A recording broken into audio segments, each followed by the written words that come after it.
bekerja, ada waktunya berencana, ada waktu bersenang dan waktu bercanda. Tapi waktu itu singkat dan keabadian itu panjang. Waktu sekarang akan terulang, akan terulang.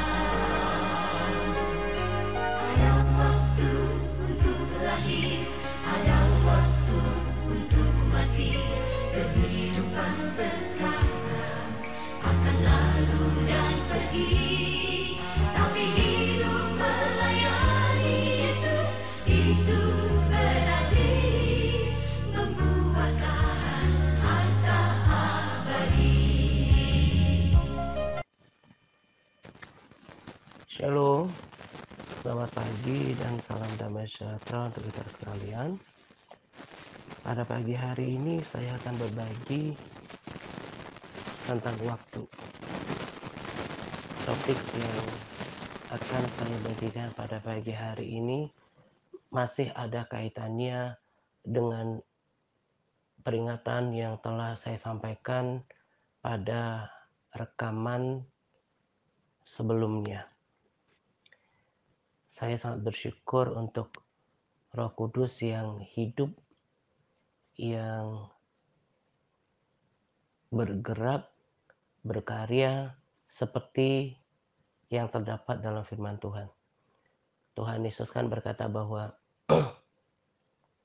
Roh Kudus akan mengingatkan kamu akan segala sesuatu yang telah kuperintahkan kepadamu, yang telah kukatakan kepadamu.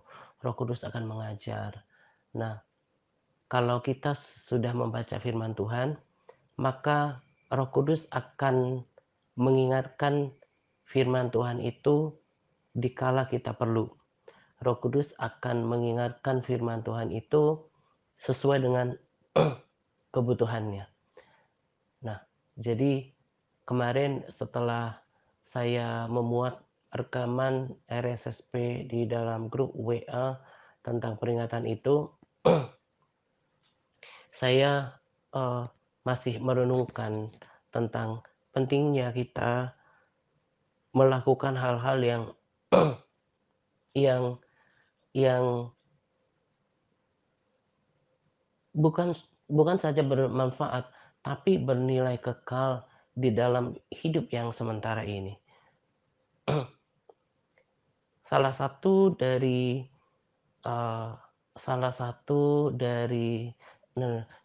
hal yang membuat saya masih cocok dengan hamba Tuhan yang sering saya rekomendasikan videonya untuk kita adalah bagaimana praktek hidup beliau soal waktu gitu ya. Dan salah satu praktek yang pernah dibagikan pada video adalah bagaimana beliau walaupun seorang suami dan seorang hamba Tuhan, tetapi masih menyempatkan waktunya untuk berbelanja ke pasar. Jadi beliau yang belanja harian, kebutuhan rumah tangga, di sela-sela waktunya yang padat untuk melayani Tuhan. Nah, saya percaya bahwa butuh manajemen waktu yang baik, yang konsisten, sehingga bisa melakukan semua itu, gitu. Nah, tadi saya katakan bahwa praktek hidup yang seperti itulah yang kurang lebih yang saya juga praktekkan dalam kehidupan saya, gitu. Sebelum saya masuk lebih dalam pada topik kali ini, saya mau bercerita tentang praktek hidup saya, gitu. Mungkin ada yang berpandangan lain dari orang-orang yang mendengarkan sharing saya ini. Tetapi saya sangat percaya lebih banyak yang mendapatkan pelajaran dari apa yang saya bagikan tentang praktek waktu saya sehari-hari. Jadi, saya selalu evaluasi apa yang apa yang saya lakukan setiap hari, terutama pada malam hari. Sebelum saya doa malam, biasanya dan ini sudah menjadi kebiasaan saya duduk sejenak atau habis mandi sebelum persiapan doa malam, saya berbaring di tempat tidur, saya mengevaluasi apa yang sudah saya lakukan sepanjang hari ini. Dan saya juga punya jadwal-jadwal, tugas-tugas, rutinitas yang saya lakukan setiap harinya. Mulai dari par saya, pelayanan saya, aktivitas pelayanan, kegiatan harian, saya saya pastikan semuanya berjalan baik. Seperti hari ini. Hari ini, saya rekaman ini agak larut malam, hari hari Kamis malam, karena sepanjang hari ini saya cukup banyak, istirahat. Karena, eee, saya sedikit, pusing karena masuk angin gitu ya. Nah, tetapi dalam hal seperti itu pun, eee, saya karena sudah biasa mendisiplinkan diri, saya tidak ada kendala yang berarti, dalam aktivitas saya. Tetap baca firman 2 pasal, tetap berdoa. Kalau, doa pagi, ketika doa pagi saya nggak begitu pusing gitu. Setelah bangun pagi habis, eee eee, melakukan Eee, ada latihan fisik yang sekarang saya sedang rutin lakukan, namanya Ping Swai Kung. Mungkin beberapa sahabat, tahu dengan gerakan ini ada di YouTube gitu ya. Nah, setelah itu saya sedikit pusing, tapi saya pagi harinya sudah saya lakukan kebiasaan saya untuk membangun roh, berdoa dalam Roh Kudus dulu, berbahasa roh setengah jam.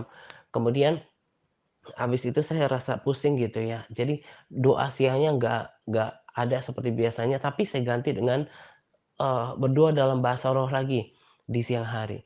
Saya lakukan pelayanan, saya lakukan berbagai aktivitas yang biasa saya lakukan dan tidak ada ya sesuatu yang terkendala. Karena saya sudah terbiasa, sudah membiasakan diri untuk mendisiplinkan diri, bertanggung jawab atas setiap waktu yang Tuhan beri. Saya, selalu bersyukur dan berterima kasih kalau setiap hari saya lakukan dengan kegiatan yang produktif gitu, nggak yang malas-malasan gitu. Nah, setiap hari kalau saya mulai dari ini bukan kali pertama saya cerita, saya share tentang praktek, manajemen waktu saya di dalam pelayanan ini supaya kiranya bisa diteladani gitu. Karena saya cukup, eee eee eee, greget gitu ya, gregetan dengan, eee, gemes gitu dengan orang yang kelihatannya santai, nggak punya prioritas, nggak punya jadwal pribadi gitu ya. Saya bisa feel orangnya ngeflow-ngeflow aja gitu ya. Nah, saya kalau bangun pagi itu, eee, mulai dari malam deh gitu. Kalau saya istirahat itu misalnya jam 11 atau ya kurang lebih seperti itu, saya tidur 3 jam, kemudian irama tubuh saya sudah ngikutin tuh. Kalau udah 3 jam itu pasti bangun untuk berdoa. Saya doa kurang lebih 2 jam bersekutu sama Tuhan, berdiam diri, lalu kemudian saya istirahat lagi 4 jaman karena harus eee, tubuh kita butuh 7 sampai 8 jam, tidur setiap hari. Lalu yang seperti yang saya katakan tadi, habis bangun tidur saya harus, eee,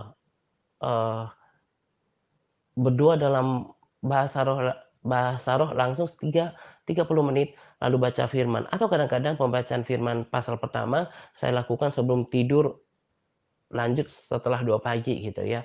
Nah, lalu tadi saya katakan sekarang saya, eee melakukan gerakan Ping Shuai Kung. Nah, itu 30 menit setiap pagi. Nah, lalu coba bayangin saja dari, eee, kalau saya lanjut tidur rata-rata jam 4 pagi, kemudian tidur lagi, 4 jam, berarti sekitar jam 8 gitu kan. Dan jam 8, 8.30 kemudian basaro, kemudian, melakukan gerakan tadi Ping Shuai Kung dan itu sangat sangat membuat, eee eee, tubuh saya bugar. Ini saya kasih tahu buat, eee, sahabat atau saudara yang sakit pinggang, boleh dicoba itu gerakan. Ini untuk Pak Gun juga bagus karena Pak Gun kan suka mengeluh sakit pinggang, tapi konsultasi dulu dengan dokternya karena kita tahu, Pak Gun juga punya, eee eee, riwayat penyakit jantung gitu ya. Nah, ini membuat, eee tubuh saya semakin bugar, semakin produktif gitu ya. Nah, lakukan, latihan itu lagi, kemudian mandi, baca firman lagi, lakukan pelayanan, siang hari doa lagi, lalu kemudian istirahat sejenak, menikmati buka puasa, istirahat sejenak, sore lagi, melakukan aktivitas harian. Jadi kalau saya perhatikan hampir tidak ada jam kosong, jam yang sia-sia dalam hari-hari saya dan, eee, mengecek pelayanan, membalas membalas, pesan-pesan di WA, itu hampir saya lakukan ketika di sela-sela waktu kegiatan tadi. Jadi nggak ada tuh yang namanya, media sosial sampai berjam-jam ngikutin apa gitu ya, eee eee, kecuali memang karena ingin mendengarkan pengajaran dari YouTube gitu. Saya, belajar untuk mengelola waktu sebaik mungkin yang saya bisa. Saya ada ayat firman Tuhan yang baru terbuka pengertiannya yang dalam kemarin gitu. Ketika saya renungkan yang tadi kan, saya begitu gregetan lihat orang yang saya feel orang ini kok kayaknya ngeflow-ngeflow aja, nggak nggak lakukan tanggung jawabnya di dalam pelayanan, berbagi remeh yang terbaik, berbagi LPS yang terbaik, membuat rah atau fah, sementara sudah lama saya perhatikan dia tidak melakukan, update untuk laporan, ayat hafalannya, demikian juga laporan doanya bagi para pendoa gitu ya. Saya, betul-betul, hati saya itu nggak tahan gitu ya buat, eee, buat, eee, tidak menegur gitu. Nah, saya muncul di pikiran saya, ayat firman Tuhan yang hebat ini. Di Mazmur 10 ayat 12 berkata, "Ajarlah kami menghitung hari-hari kami sedemikian, hingga kami beroleh hati yang bijaksana." Saya bahasakan dengan bahasa yang berbeda, ajarlah kami menghitung hari-hari sedemikian rupa. Jadi, eee, firman Tuhan me me me mengajar kita, mengharapkan kita menjadi orang-orang yang bisa menghitung hari-hari sedemikian rupa. Nah, menghitung hari-hari ini dalam konteks, saya berikan dalam beberapa pengertian. Menghitung hari dalam pengertian yang pertama, kita harus sadar seperti Musa berkata bahwa masa hidup kami adalah 70 tahun dan jika kami kuat adalah 80 tahun. Nah, sementara kalau menurut saya umur 70 hingga 80 tahun itu sudah jarang. Rata-rata usia orang sekarang taruhlah 60 sampai 70 tahun. Nah, jadi menghitung hari-hari orang harus cakap, harus sadar untuk menghitung hari-hari yang sudah dijalaninya. Harus harus sadar berapa sisa waktu hidupnya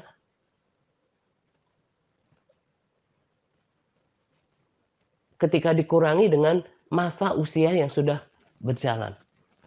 Kalau tadi saya katakan usia orang 60 sampai 70. Nah, kalau usianya sudah 30, 40, 50, berarti dikurangi dari katakan 60 dikurang 50, hanya 10 tahun lagi gitu loh. Nah, orang harus cakap menghitung hari-harinya, baik hari-hari yang sudah berlalu, hari-hari yang sudah dijalani, maupun hari-hari yang tersisa. Lalu yang kedua adalah menghitung hari-hari tentang apa yang sudah diperbuat dalam hari-harinya dan akan apa yang akan diperbuat di masa yang akan datang. Saya punya kebiasaan yang sudah lama dan hampir nggak bisa saya tinggalkan, yaitu mengingat apa yang terjadi di masa lalu. Tapi bukan berarti hidup di masa lalu ya. Jadi seperti tadi pagi, hari hari Kamis subuh, saya berdoa, eee, jam 2.30 mulai, saya teringat gitu ya, saya percaya ini nggak kebetulan gitu. Saya ingat ketika tahun 2015, 2015 pertengahan, saya masih ingat habis ibadah pertama, ibadah pagi, saya pulang, ke rumah, lalu saya ingat jam berapa, suasananya seperti apa, saya bahkan bisa bayangkan diri saya sedang duduk 5 tahun yang lalu ketika Tuhan gerakkan saya untuk memulai pelayanan di sosial media. Nah, 5 tahun yang lalu. 5 tahun kalau nungguin sesuatu sih lama. Tapi saya pikir-pikir 5 tahun yang lalu ini tidaklah begitu lama. Cepat saja berlalu. 5 tahun itu cepat berlalu. Dan segera saja sekarang sudah akhir 2020, mau masuk 2021, mau jalan 6 tahun dari pertengahan 2015. Apa yang sudah saya perbuat? Lalu saya masih ingat peristiwa ketika 2010 saya kehilangan mama saya. Nah, itu juga kalau 10 tahun itu tadi saya katakan nungguin sesuatu itu lama. Tapi di dalam perasaan saya 10 tahun yang lalu ketika saya kehilangan mama saya itu tidak terasa lama gitu. Jadi saya mau katakan bahwa eee, juga pemasmur mengatakan bahwa berlalunya buru-buru. Di Mazmur 90 itu juga berkata bahwa, eee, adapun kebanggaannya adalah penderitaan dan kesukaran sebab berlalunya buru-buru. Hidup kita ini berlalunya buru-buru. Kalau tadi saya ulangi lagi bahwa kalau kita nungguin sesuatu memang untuk waktu puluhan tahun itu lama. Tapi kalau kalau, eee, kita jalani seperti tadi saya katakan, saya masih ingat 5 tahun yang lalu ketika saya memulai pelayanan ini, dengan sekarang sesungguhnya nggak kerasa gitu. Mungkin karena sangat menikmati pelayanan ini, kemudian juga sangat sibuk, akhirnya berlalunya buru-buru. Tadi juga bahkan saya katakan 10 tahun yang lalu sejak mama saya meninggal, 10 tahun sekarang itu nggak kerasa, masih masih seperti beberapa tahun berlalu, belum sampai 10 tahun gitu. Berlalunya buru-buru. Lalu kalau orang tidak kemudian menghitung hari-hari yang sudah dijalani, menghitung hari-hari yang sisa, maka orang seperti ini akan cenderung mengalir-mengalir saja. Tidak tidak punya, eee, punya catatan tentang apa yang sudah dilalui, pelajaran apa yang perlu diperbaiki, dipelajari, dan hal apa yang kemudian dilakukan di waktu yang akan datang. Nah, lalu pengertian yang ketiga tentang menghitung hari-hari adalah tentang pengelolaan waktu, manajemen waktu gitu. Nah, itu masih erat kaitannya dengan apa yang saya katakan tadi. Praktek hidup saya itu hampir bisa dikatakan nggak ada yang lowong gitu. Terisi dengan baik. Bahkan saya ketika mempersiapkan makanan saya juga kan perlu waktu. Nggak ada waktu untuk bersantai-santai. Bahkan ketika saya menemukan gerakan yang tadi saya katakan untuk latihan fisik, akhirnya bisa menggantikan jam olahraga, jam jogging yang biasa saya lakukan gitu ya, yang sangat mepet waktunya, bisa akhirnya saya gabungkan ketika pagi hari. Kalau kita menjalankan hari-hari dengan sibuk, seolah-olah nggak ada waktu, nggak cukup waktu setiap hari. Tetapi yang memprihatinkan adalah ada banyak orang yang hanya mengalir-mengalir saja dalam hari-harinya. Tidak punya perenungan tentang apa yang sudah terjadi, tidak punya gambaran apa yang akan dilakukan, tidak punya manajemen waktu yang yang yang baik, hanya mengalir-mengalir saja, bahkan tidak mengerti apa yang sesungguhnya dilakukan. Rema yang kedua yang saya dapatkan dari ayat ini adalah orang yang saya baca lagi ya, ajarlah kami menghitung hari-hari kami sedemikian, menghitung hari-hari kami begitu rupa, hingga kami beroleh hati yang bijaksana. Tahu nggak apa yang Roh Kudus berikan saya pengertian?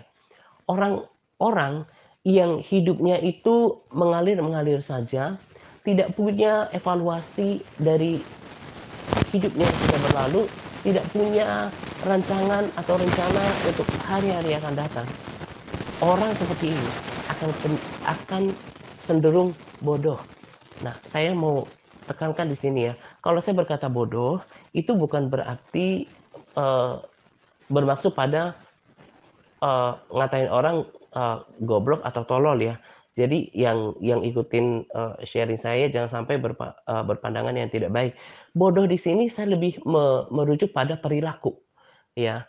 Jadi kalau orang tidak orang tadi saya katakan kalau orang hanya ngeflow aja gitu ya, ngalir aja, maka cenderung dia menjadi orang yang nggak bijaksana, berperilaku bodoh dalam soal waktu yang Tuhan berikan kepada dia.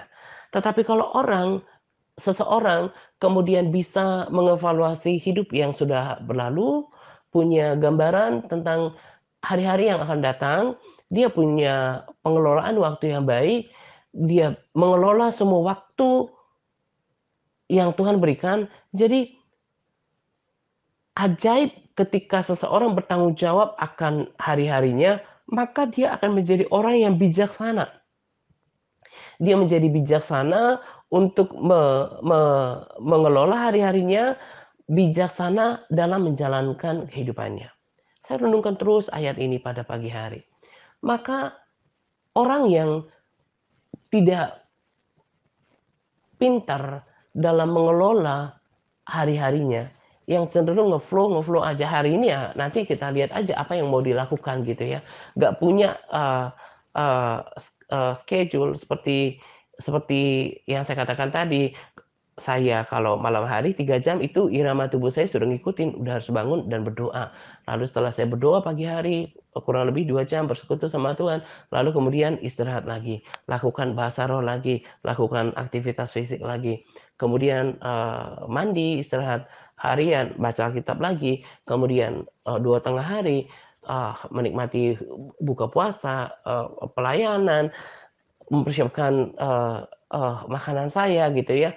Nah, kalau orang tidak punya aturan bagi dirinya sendiri tentang pengelolaan waktu, maka orang ini akan menjadi orang bodoh, tidak menjadi orang bijak.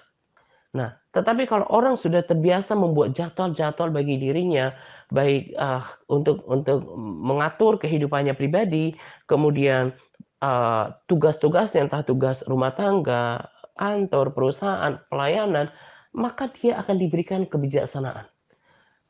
Lanjutannya adalah orang yang bodoh, berperilaku bodoh tidak mungkin diberikan tanggung jawab yang besar oleh Tuhan.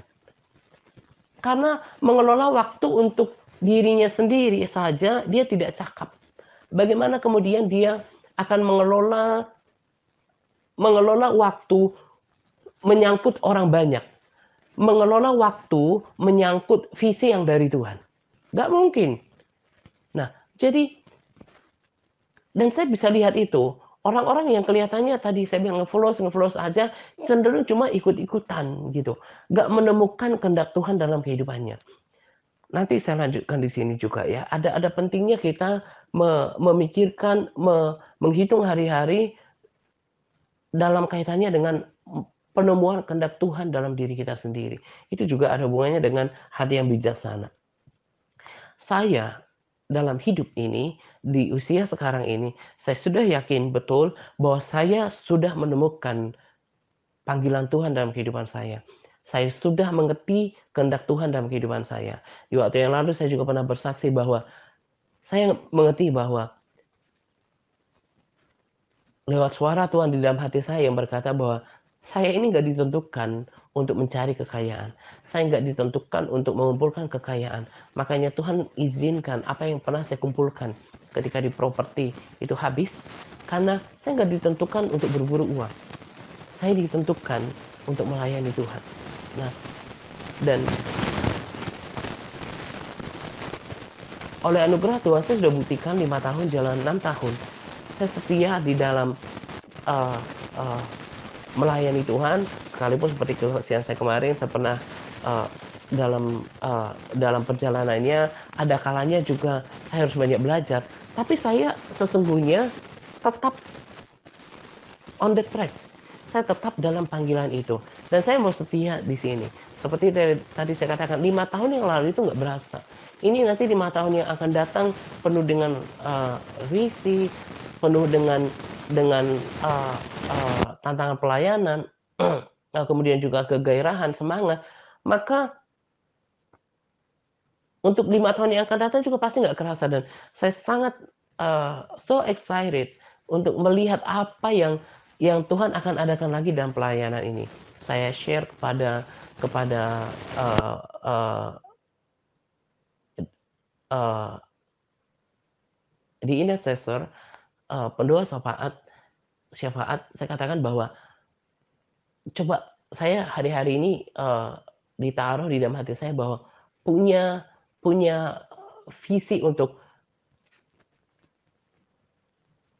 menjangkau 1.000 orang ke Begintermed. Itu namanya history maker. Itu namanya pembuat sejarah gitu. Kita berdoa, kita lepaskan jiwa-jiwa untuk datang belajar ke Begintermed. Saya katakan pada mereka bahwa pelayanan ini, saya ketika pagi hari itu ya, saya renungkan, kan kalau saya nggak taat ketika 5 tahun yang lalu, nggak akan ada komunitas ini, nggak akan ada orang-orang yang berubah, nggak akan ada saling kenal mengenal satu sama yang lain. Sekalipun faktanya ada kelompok orang-orang yang memang memilih give up, memilih undur, memilih berhenti, entah berbagai alasan karena mungkin bosan atau mungkin sakit hati atau tersinggung atau karena pilihan tertentu gitu ya. Tapi paling tidak oleh pelayanan yang Tuhan percayakan sejak 5 tahun yang lalu, kemudian mereka mengenal yang namanya ajaran ketaatan total, gertato, gerakan taat total, hidup kudus. Mereka lulus baca firman, mereka adalah orang-orang yang dulu ketika belum mengenal TRC, pertama dari TRM, dari ministry dulu sebelum dari church, dulu mereka orang yang tidak disiplin dalam membaca firman, yang tidak biasa berdoa, yang tidak memiliki pengetahuan firman, kebenaran, kerohanian sedalam mereka bersama dengan TRC. Tadi saya katakan sekalipun kemudian mereka memilih tidak bersama dengan kita, paling tidak mereka sudah pernah ditabur kebenaran ala TRC. Dan kiranya mereka melanjutkan pengajaran itu di luar sana. Nah, hari-hari yang akan datang itu penuh dengan kegairahan. Saya sudah menemukan panggilanku di dalam Tuhan. Saya lanjutkan dulu ya sebelum saya adakan penekanan di sini. Di 1 Korintus 7 ayat 21 dikatakan, adakah engkau hamba waktu dipanggil itu tidak apa-apa. Tetapi jikalau engkau mendapat kesempatan untuk dibebaskan, pergunakanlah kesempatan itu. Efesus 5 ayat 15. Karena itu, perhatikanlah dengan saksama bagaimana kamu hidup. Janganlah seperti orang bebal, tetapi seperti orang arif. Dan pergunakanlah waktu yang ada. Karena hari-hari ini adalah jahat. Efesus 5 ayat 17. Sebab itu janganlah kamu bodoh, tetapi usahakanlah supaya kamu mengerti kehendak Allah. Tadi kan saya katakan bahwa dalam menjalani hidup ini, selain kita mempergunakan waktu dengan baik, dalam hari-hari itu juga, jadi dalam hari-hari kita, dalam sisa waktu kita punya tugas seperti kayak petualangan gitu, untuk menemukan kehendak Tuhan secara pribadi atas hidup kita. Saya lihat di dalam komunitas ini, beberapa orang sudah menemukan panggilan Tuhan dalam kehidupannya, dan orang-orang tersebut sudah setia melakukannya, sudah berbuah. Ada yang pendoa, ada yang menjangkau lewat sosial media. Mereka sudah berbuah bukan cuma buah karakter, tapi buah orang, buah jiwa juga gitu. Nah, mereka menemukan kehendak Allah dalam kehidupan mereka. Nah, di dalam hidup seseorang, ketika dia bertanggung jawab akan waktu yang Tuhan berikan, dia belajar untuk menghitung hari-harinya, memiliki pengelolaan waktu yang baik, bertanggung jawab akan hari-hari yang Tuhan berikan, dia nggak berperilaku bodoh, dia nggak berperilaku bebal, tapi dia berusaha arif, melakukan hal yang baik, yang benar, yang bernilai, bukan cuma yang bermanfaat, tapi bernilai kekal. Lama-lama Tuhan berikan dia hati yang bijaksana hingga menemukan panggilan Tuhan dalam kehidupannya. Hingga menemukan tujuan Tuhan menciptakan dia dan kehendak Tuhan atas hidupnya secara pribadi. Itu kenapa saya katakan kemarin ketika ada sedikit ada chat ringan di grup ini MTRC Advance, saya katakan pada Bu Endang, tujuannya adalah bagaimana supaya saya mau setiap kita itu mengisi hari-hari untuk melakukan hal-hal yang bernilai kekal gitu. Nah, waktu yang ada harus dikelola dengan penuh pertanggungjawaban, dengan penuh tanggung jawab. Karena semuanya itu harus dipertanggungjawabkan nanti di hadapan Tuhan. Bukan cuma perkataan kita, bukan cuma perbuatan kita, tetapi perbuatan kita secara umum, misalnya apa yang kita berbuat dengan tangan dan kaki kita, tapi kaitannya dengan pengelolaan waktu, nanti kita harus berikan pertanggungjawaban kepada Tuhan. Nah, maka penting untuk setiap orang yang sudah hidup di dalam kebenaran harus memiliki sikap untuk menghitung hari-harinya. Hari-hari yang sudah dilalui, pelajaran apa yang harus diambil untuk hari-hari yang akan datang. Dia punya rencana, dia punya jadwal. Kalau ngalir-ngalir aja, pasti akan terjadi seperti yang firman Tuhan katakan. Orangnya akan bebal gitu. Orangnya akan perilaku bodoh, nggak menemukan tujuan. Kenapa dia jadi manusia? Kenapa dia diciptakan? Kenapa dia dibuat sedemikian elok, segambar, sempurna, segambar, bahkan serupa dengan Tuhan? Nah, dalam waktu-waktu yang ada, ketika kita mempergunakan waktu dengan baik, maka roh kebijaksanaan itu akan mengikutinya. Sehingga kita memiliki kebijaksanaan, bukan cuma melakukan kegiatan kita, tapi sampai kita memiliki roh hikmat dan kebijaksanaan untuk menemukan kehendak Tuhan dalam kehidupan kita. Tadi saya katakan bahwa saya sudah menemukan kehendak Tuhan dalam kehidupan saya. Sangat memprihatinkan ketika kita mengerti kebenaran bahwa kita diciptakan segambar dan serupa dengan Tuhan. Tetapi, sorry saya katakan agak keras ya, kita bahkan seolah tidak punya tujuan, sama seperti ciptaan Tuhan yang lain. Bahkan anjing pun diciptakan sebagai hewan peliharaan, menjadi sahabat yang menghibur manusia. Kalau sampai ada manusia yang diciptakan dalam kemuliaan Tuhan, tapi tidak menemukan kemuliaan itu dalam dirinya, itu sangat memprihatinkan. Mazmur katakan bahwa, apakah manusia sehingga engkau mengingatnya? Namun engkau telah membuatnya hampir sama seperti Allah dan memahkotainya dengan kemuliaan dan hormat. Wahyu, Job 7 verse 17 to 18 berkata bahwa apakah gerangan manusia sehingga dia kau anggap agung? Kita ini dianggap agung. Dan kau perhatikan, kau datangi setiap pagi dan kau uji setiap saat. Dianggap agung, diberikan kemuliaan tadi kata Mazmur, diberikan hormat, diberikan perhatian. Berarti kita so special. Tetapi kenapa kemudian ada orang kita lihat sampai tuanya ya begitu aja, lahir, makan, minum, bekerja, tua, mati. Gak menemukan panggilannya dalam kehidupannya. Gak menemukan keagungan Tuhan di dalam kehidupannya. Gak menemukan kehormatan Tuhan dalam kehidupannya. Karena salah satunya, sesuai dengan topik kita hari ini, dia gak belajar menghitung hari-harinya. Dia gak belajar memiliki evaluasi dalam kehidupannya. Dia gak memiliki rencana dalam hari-harinya. Akhirnya dia tidak punya kebijaksanaan untuk menemukan panggilan Tuhan dalam kehidupannya. Untuk menemukan apa kehendak Tuhan yang spesifik dalam kehidupannya. Kalau seseorang tidak menemukan kehendak Allah dalam kehidupannya, nanti dasar kemuliaan yang akan diterima di dalam kekekalan apa ya? Dasar kehormatan itu apa? Bukankah kita akan bisa maksimal ketika kita menemukan kehendak Tuhan dalam kehidupan kita? Contohnya saya tadi. Saya sudah menemukan apa yang harus saya lakukan dalam hidup ini. Sampai aku mati. Sampai Tuhan katakan selesai. Sampai masa hidup saya berakhir. Saya akan setia melakukan ini. Dan saya akan melihat hal-hal yang besar yang Tuhan kerjakan dalam kehidupan saya. Ketika kiranya saya tetap setia dan layak di hadapan Tuhan.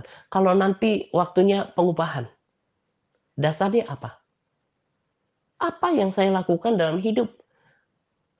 Apa yang saya lakukan dalam hidup berangkat dari ketika saya menemukan kehendak Allah, kehendak Tuhan dalam kehidupan saya.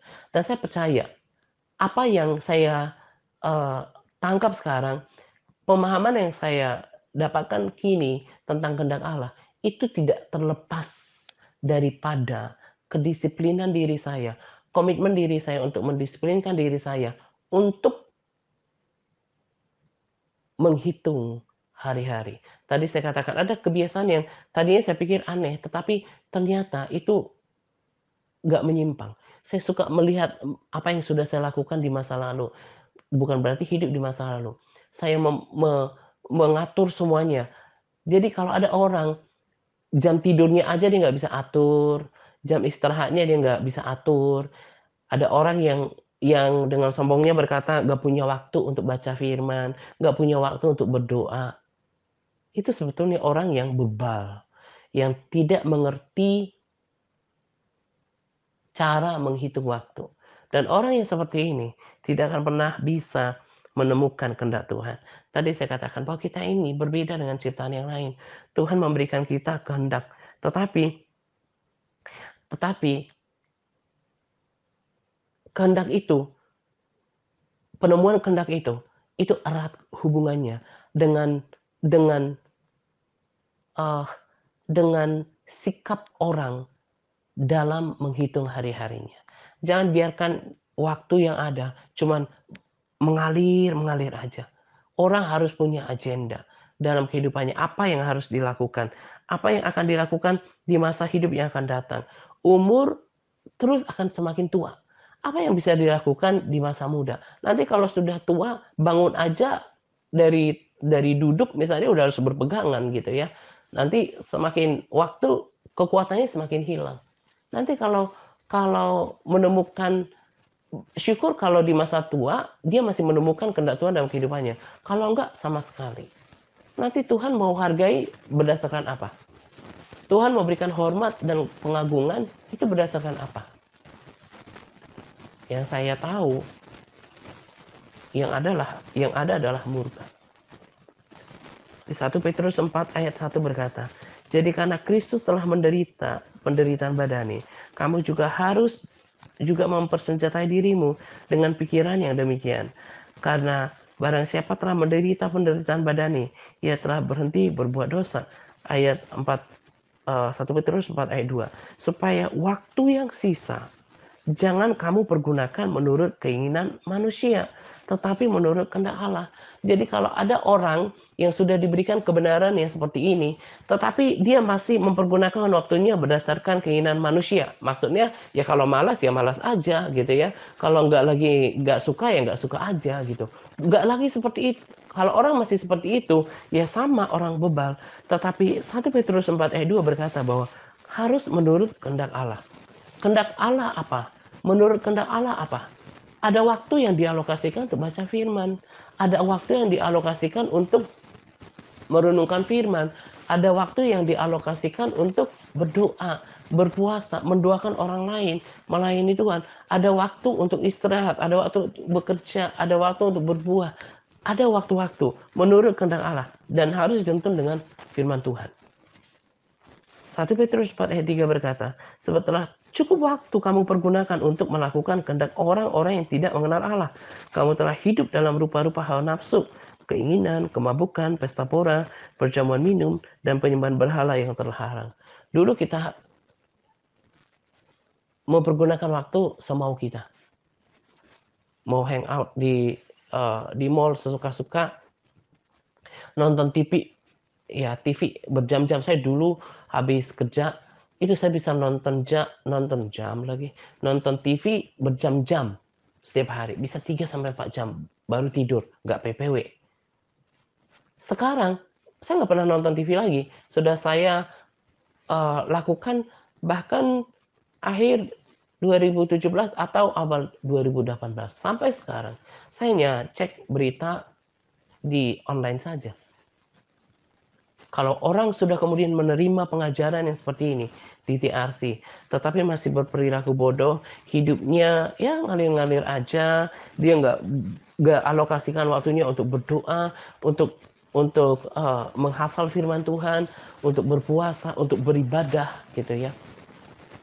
Orang seperti ini harus mempertanggungjawabkan semuanya di hadapan Tuhan. Dan tentunya orang yang seperti ini tidak akan pernah menemukan kehendak Tuhan dalam kehidupannya. Tidak akan pernah menjadi orang yang semakin bijaksana setiap hari. Lalu apa dasarnya untuk menerima penghormatan, keagungan, penghargaan, kemuliaan, upah yang hebat daripada Tuhan? Nah, saya rindu melalui sharing ini, kita yang sudah diajar sedemikian ini mulai berubah pola pikirnya, mulai berubah praktek hidupnya. Kalau nonton TV, nonton hal-hal yang nggak penting, melakukan hal yang penting, banyak waktu. Giliran berdoa 15 menit aja sudah bosan. Nah ini yang salah. Kalau orang nggak mau berubah, dia tidak akan pernah menjadi orang bijaksana. Dan dia tidak akan pernah bisa menemukan kehendak Tuhan dalam kehidupannya. Sangat sia-sia seorang manusia yang diciptakan segambar dan serupa dengan Tuhan. Tetapi berlalunya sama seperti ciptaan yang lain. Hidup, lahir, hidup, lalu selesai aja gitu. Berlalunya buru-buru. Tadi saya katakan, orang yang hidup dalam kebenaran, mulai mengatur hari-harian untuk hal yang baik, hal yang mulia, melayani Tuhan, berdoa. Tuhan berikan kebijaksanaan untuk mengelola hari-hari itu juga, menemukan kehendak Tuhan dalam kehidupannya, dan menjalankan kehendak itu di dalam sisa hidup yang ada. Nanti untuk kemudian dipertanggungjawabkan kepada Tuhan dan menerima upah. Nah, kiranya apa yang saya bagikan pada pagi hari ini menjadi perenungan. Jangan menjadi manusia yang segambar dengan Tuhan, tetapi martabat dirinya jauh daripada seorang yang segambar dan serupa dengan Tuhan. Kenapa? Diawali dengan hal yang tadi di ayat pertama. Waktunya tidak dikelola dengan baik. Nah, saya sangat rindu setiap kita mulai membuat jadwal gitu ya. Jadwal sekalipun tidak harus dilakukan seperti anak-anak SD gitu ya. Jam segini harus doa. Kan kita sudah dewasa. Seperti tadi saya katakan, bahkan irama tubuh saya sudah ngikutin tuh 3 jam udah harus bangun berdoa. Istirahat lagi. Aneh rasanya ketika saya bersantai-santai ketika jadwalnya harus latihan fisik atau berbahasa roh atau berdoa gitu. Itu akan terus disiplin. Disiplin waktu. Faktanya akan membuat orang menjadi bijaksana dan akhirnya menemukan kehendak Tuhan dalam kehidupannya. Nah, ini saja yang saya mau bagikan untuk kita, kiranya menjadi motivasi, menjadi berkat dan juga tuntunan untuk hidup di dalam menjalankan sisa hidup kita di hari-hari yang akan datang. Selamat menjelang 2 pagi untuk kita sekalian. Semangat berpuasa kepada para sahabat yang terus bersemangat dalam berpuasa. Semangat, God bless us. Di mana saja